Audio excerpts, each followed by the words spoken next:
Hey there, I'm Jama, and over the past few years, I've become very interested in onomatology, the study of names. I've never really liked my name until I researched the meaning of it. My name means paradigm shifter, and I'd like to shift your paradigm by shining a light on onomatology and how it can potentially help you find your purpose, help you communicate better with others, or even both. In each episode, I ask someone 8 basic questions regarding their first name. So sit back, relax, and try to shift your paradigm with this next episode. All right, so on today's episode, I'm excited about this one because I don't know this person, but I do know the name very well. The first name, I have quite a few Chris's or Christophers in my life, and I've always wanted to interview somebody named Chris. And so, welcome to the podcast. Thanks for having me, Jama. Glad to be here. Yeah, thanks for being a part of it. So, if you want, before I jump into the first question, if you can tell the listeners where you're podcasting from and just a little bit about you, that'd be great. I'd love to. So I'm in Columbus, Ohio.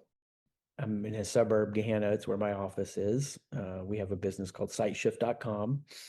And our premise is insecure leaders ruin the world.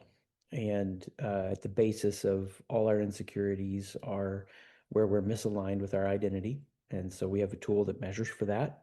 And then we work with leaders and companies all over the world to figure out who they are so they can be clear about what they do and then how they show up to build healthy culture. That's awesome. And I'm glad that you used the word identity because I actually, when I was scrolling through LinkedIn, I did see a photo that you posted, I took a screenshot of it because it was actually a really neat quote. I'm going to read it. And identity has a lot to do with, it could have a lot to do with your name. Yeah. And what you posted, it said, we find freedom from insecurity when we root ourselves in a secure identity. We learn to relax our way into who we are. We find flow. Where did you get that from? I love that.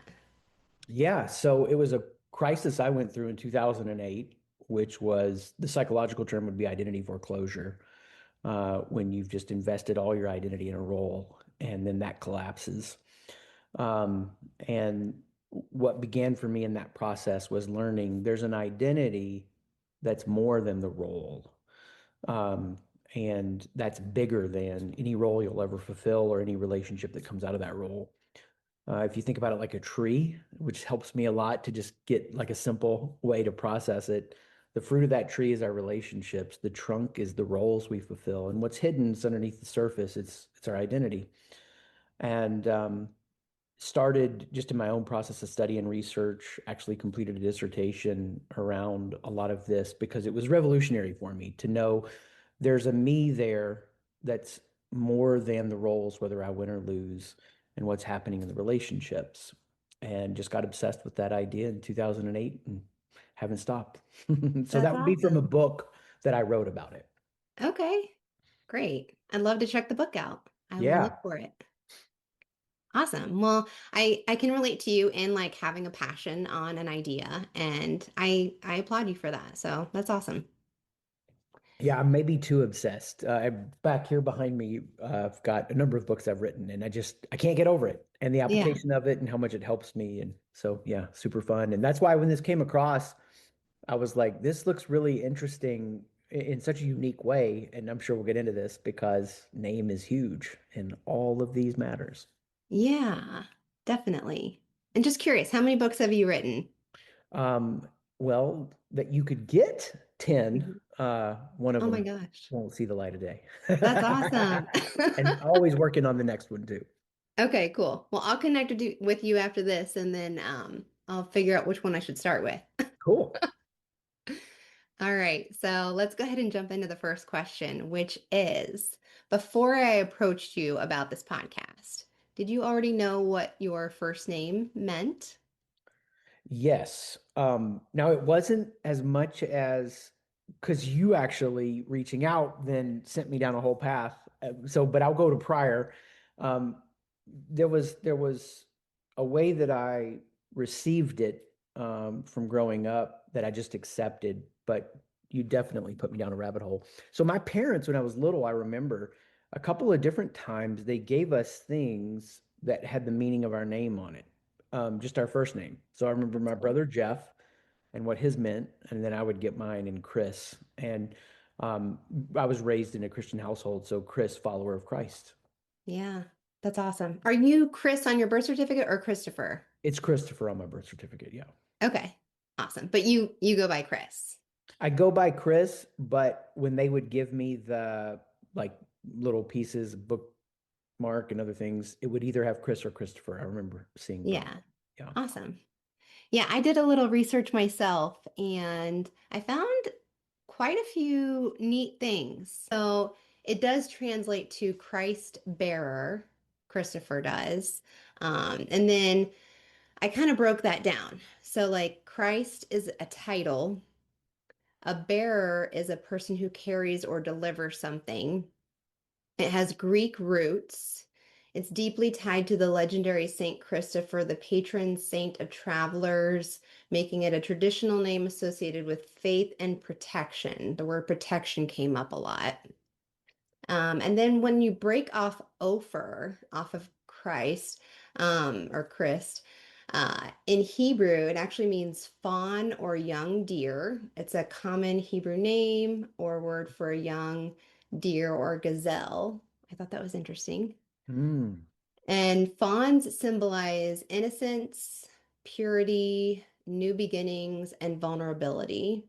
mm, Um, and then a little bit more about the name in terms of when it was starting to be used prevalently. I found that it dates to the third and fourth centuries, and it's a common given name in the Middle Ages.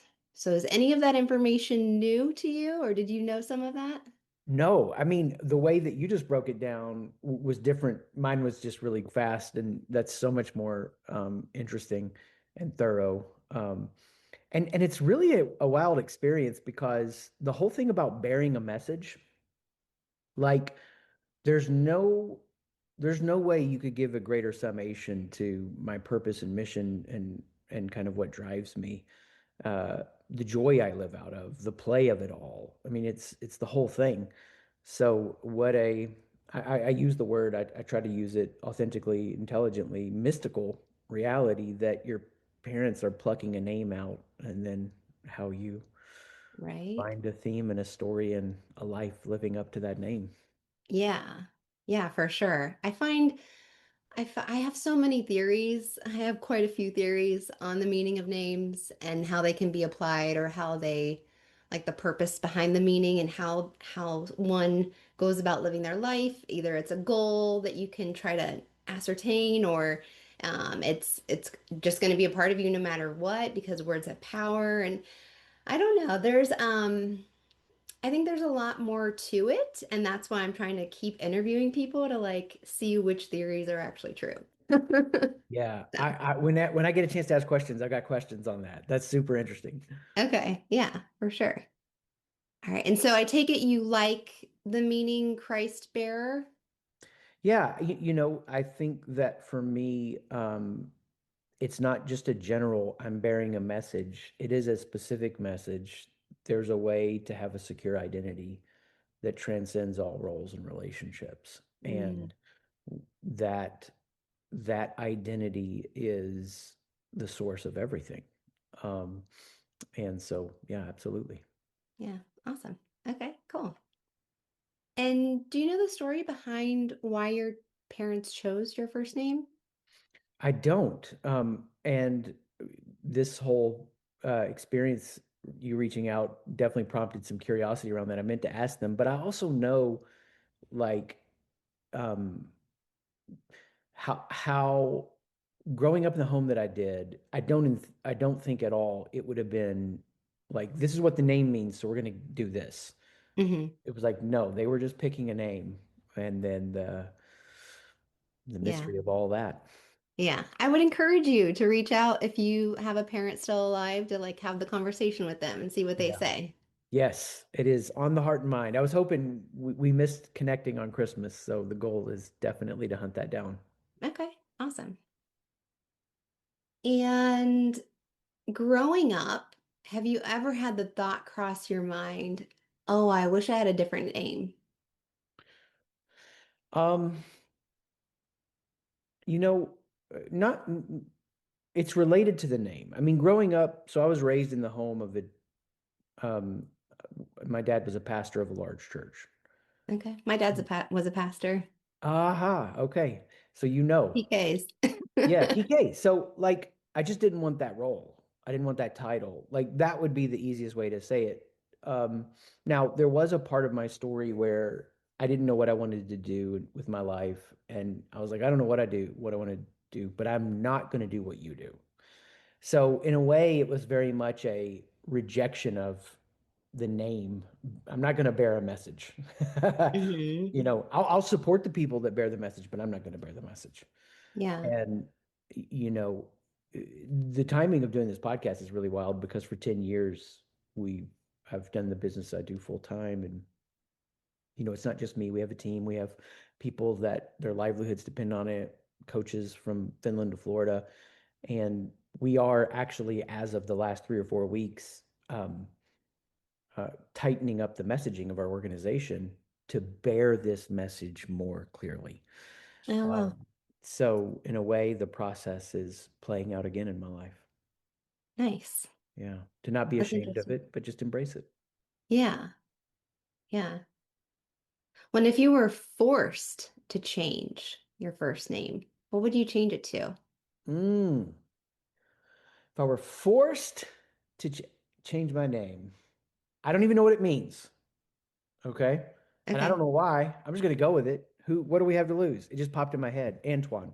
I don't even know an Antoine? Antoine. Just popped in Okay. my head. What's I'm Antoine mean? gonna look it up.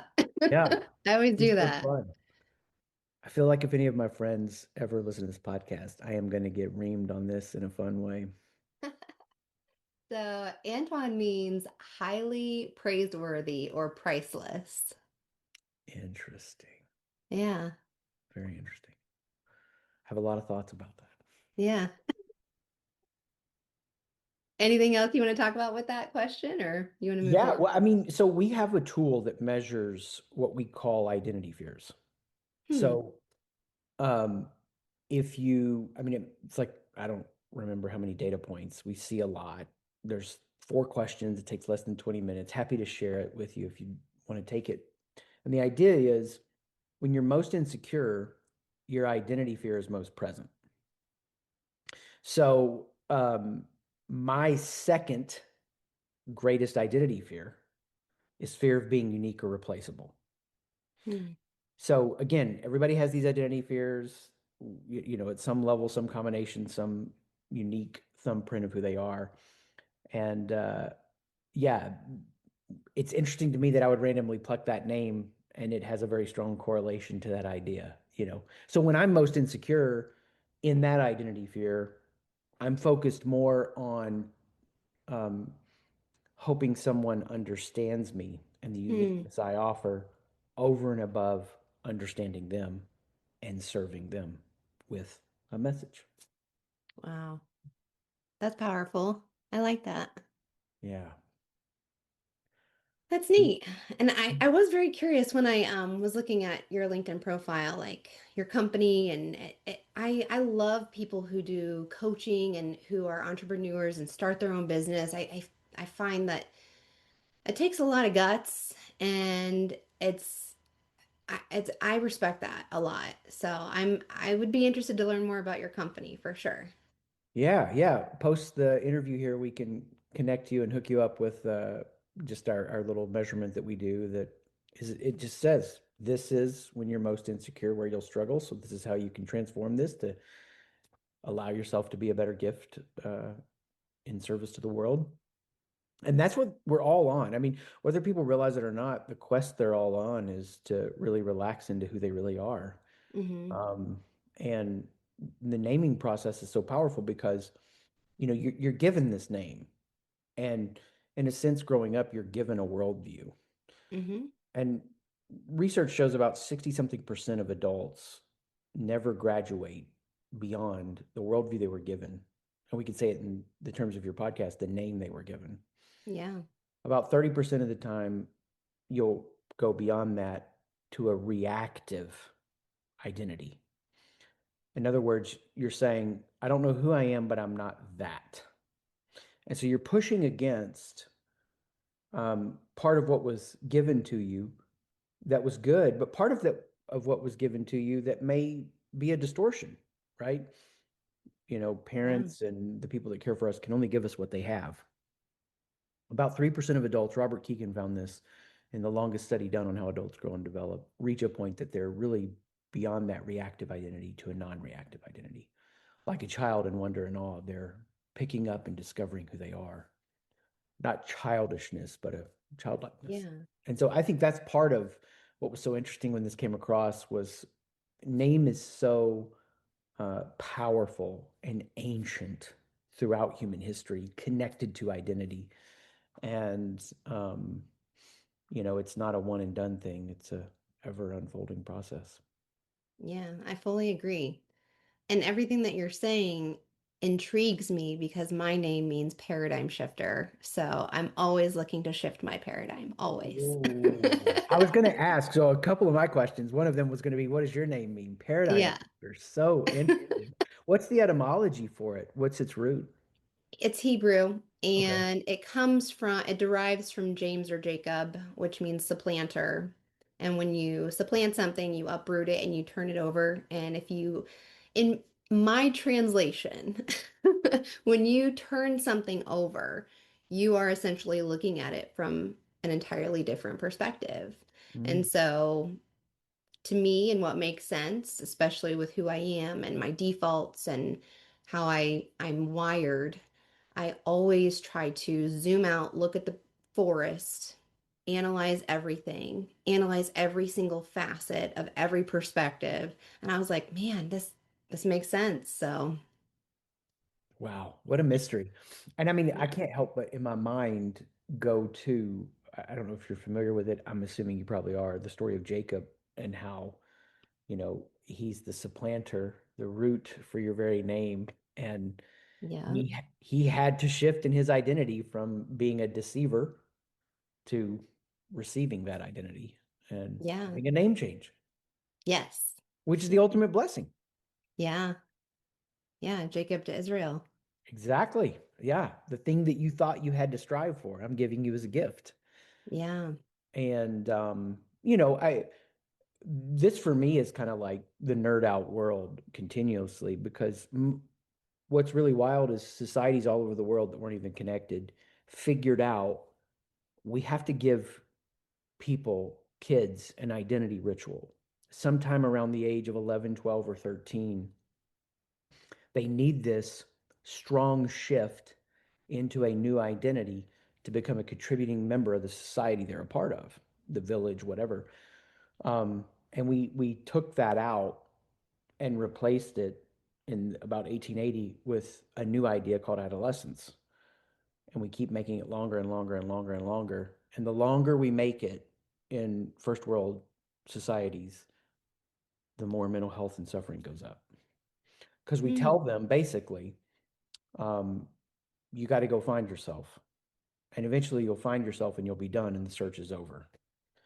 And it creates all this, anxiety and suffering. Like I should figure this out. Yeah. We said take junior high, then we said take high school, and then we said take college. And the longer we make it, the more the suffering increases. And Interesting. so, yeah, I think what you're doing is really cool because that that quest is never over. Hmm. I know who I am and I have found myself Yeah. and I have to find myself again today and I have to find myself again tomorrow.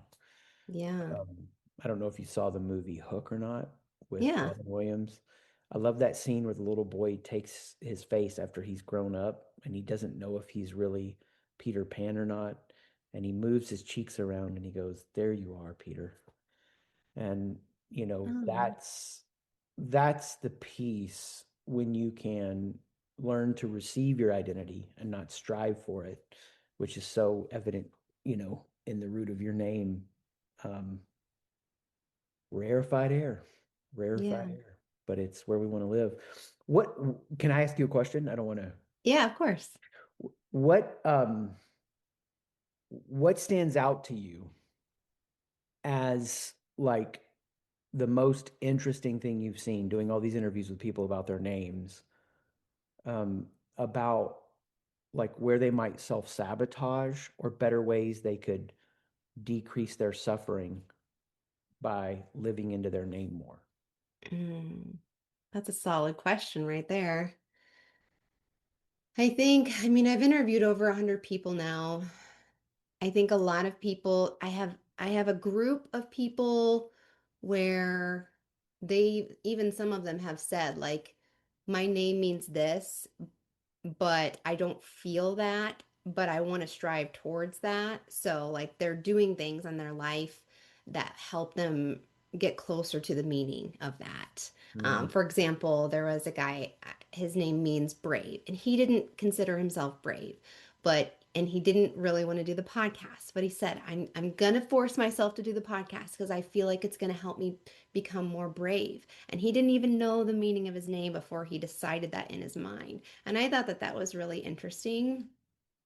Um, there are also I feel like there's so many people lately who I have asked the first question and nobody knows their name. And I'm just like, that, like, to me personally, in my opinion, that blows my mind. Because mm, I'm like, you've had your name for such a long time and you were never curious if it has a meaning. And I think it's neat to help reveal the meaning to them, even if it's like also on a deeper level than they originally first found on Google. mm, Um, and for me personally, when I discovered like the true digging deeper meaning of my name, it helped me feel more secure in my identity and my purpose. mhm. So I Which guess is if that answers. shifting. Yeah, thank you. I didn't mean to interrupt. Yeah. That's awesome. So, which is shifting paradigms, right? So, Yeah. where for you is a paradigm shifting now? Just curious. Where do I see paradigm shifting? Yeah, like where would you, maybe a clearer way to ask it, where right now are you living the truth of your name the most fully in your own paradigm shifting, helping others shift their paradigms? What's By that doing this look like? podcast and helping Yeah, shift people's paradigms. very Yeah. cool. I get such like a natural high from like each new person I get to talk to. I find it to be a gift. So, Yeah, that's awesome. Well, I think where we are today with people just scared and overwhelmed and divisive and all the things, I hope lots of people find this podcast and go on their own journeys because for sure there will be always more people listen to it than would ever be on it, for their own reasons or whatever, and just the logistics. And maybe they'll go search their name and start to explore their identity. yeah, that's the hope. Yeah, very cool. Thank you so much. Yeah, of course. I do have two more questions for Cool. you. Yeah, yeah. You let me interrupt, so thank you. It's all right. So, or no, actually three. So has your name ever been mispronounced? I wouldn't imagine that it has been. No, I mean, people misspell my last name a lot, and I don't care. I think there would have been a part of me early on as an author. My first book was like 2013, and people misspell it, and I'm like, no, no, no, you gotta spell it right so you can find it on Amazon. It was very Mhm. practical in that way, but no, um, no real offense taken. Never really happened. Okay, cool. And do you think the meaning Christ bearer, and then also like some of the words that I talked about, protection and faith, uh, does anything ring a bell in terms of like, do you think that it has any relevance whatsoever on the way that you act or the way that you see the world around you? Oh yeah, absolutely. I mean, there's the now moment, and the now moment is everything I'm doing is bearing a message to help leaders in faith receive a vision of where they could lead their team, where what their leadership could look like, where their company could go, where their organization could go. And the gift of a transformed culture always starts with faith. You have to see what is not yet real. and it's not going to come through comparison or striving. It's a received gift. It's an imaginative gift. And so, for me, the power of the imagination is just so real, and it's atrophying because we're so visually dominated in the way things are given to us. I can ask an audience when I'm interacting, I walk through an exercise, and people will not have an internal visual experience. And they'll go, well, I probably have that condition that recently was named where you can't see anything in your mind's eye. And then I'll just ask, well, do you dream? Yes. Are your dreams vivid when you remember them? Yes. Okay, so you do have the gift, but it's atrophied. So really, all I'm doing is trying to wake people up to receive that gift of faith, to imaginatively see what's possible. Um, and the primary way that other than leading our team, the primary way that I serve our organization, my friends, the world around me, is to speak. Speaking is my ultimate flow state. It's bearing that message. That's And I always, growing up, said I wouldn't do that, but had an experience at 18 that was life-changing and powerful and just shifted my internal axis. nice. Love that. All right, my final question, which is when I first started this podcast, I wanted to see what books were saying about, why people change their names or the significance behind a name. And I thought, why not look at the best-selling book of all time, which happens to be the Bible? And there's quite a few people where it mentions their names were changed. And just for example, in Genesis, God says to Abram, I'm going to change your name to Abraham, and you're going to call Sarai Sarah. What do you think the significance is of that being mentioned in the Bible? Um, Love that question. For me, this gets at the heart of kind of, everything that would help all of our present day sufferings. So in my world, in the leadership world, um, of the psychological studies that have affected leadership books the most, in other words, the most books have been written out of these psychological studies, the top 10 psychological studies, 7.5 of them have been debunked. Marshmallow test, Stanford prison experiment, they found out that there were some kind of flaws. Uh-huh. So I look at ancient wisdom as not a cage, but an anchor. And so the fact that you have the most popular selling book of all time have stories in it where a name occurs, a name change occurs. Sarai to Sarah, Abram to Abraham, Saul to Paul. Um, the way I see it is that story of faith unfolding in their life is the furthering and completion of their name. So it's Sarai to Sarah.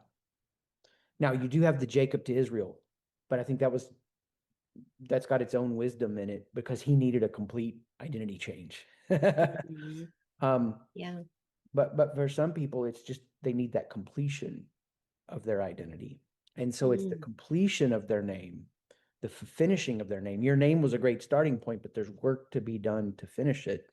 You know, that is an ancient idea, and you see it reflected in the Bible because, we worry about, to go back to the tree, the fruit, our relationships, and we worry about our trunk, our roles.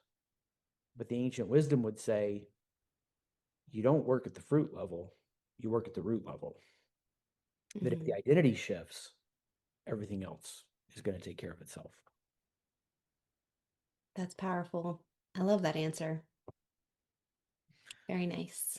Thank you. Very hard fought for in my own life because I've tried to tie apples to this orange tree many times, Mm. but it doesn't work. Yeah. Yeah. Wow. I'm so glad that you're on the podcast. Those were all my questions. Do you have any additional questions for me? What an honor to be here. Thank you. And I got to ask my two greatest curiosities. I think my last one would just be this. If you could help, based on what you've seen in walking through this with, 100 plus episodes, if you could help people hear like one key encouraging message about their name, Hmm. what would it be? Just interested. Oh, wow. I love that. I would say keep exploring and keep learning and keep an open mind because I believe that the power that I found in discovering the meaning of my name, it wasn't just like one day I learned the meaning and then everything got better.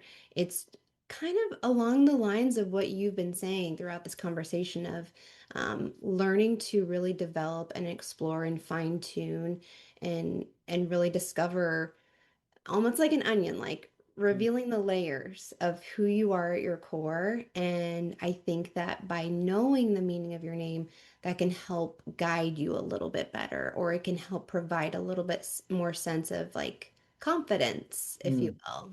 So, I love that. And that's what we need. We don't have to be afraid of those doubts. The doubts yeah, are an open door to the exploration. Awesome. yeah, Well, thank you. And thank you for having me be with you. I'm so yeah. glad to learn about your project and support it any way I can. Thank you so much. If you enjoyed this episode, please take a moment to subscribe or follow the podcast on your favorite platform. Your support helps me continue bringing you meaningful conversations with remarkable guests. Don't forget to tune in next time for more insightful discussions and inspiring stories. Until then, thank you for listening and keep striving to make a positive impact wherever you are. And don't forget to tap into the meaning of your own name to find a deeper sense of confidence in your purpose.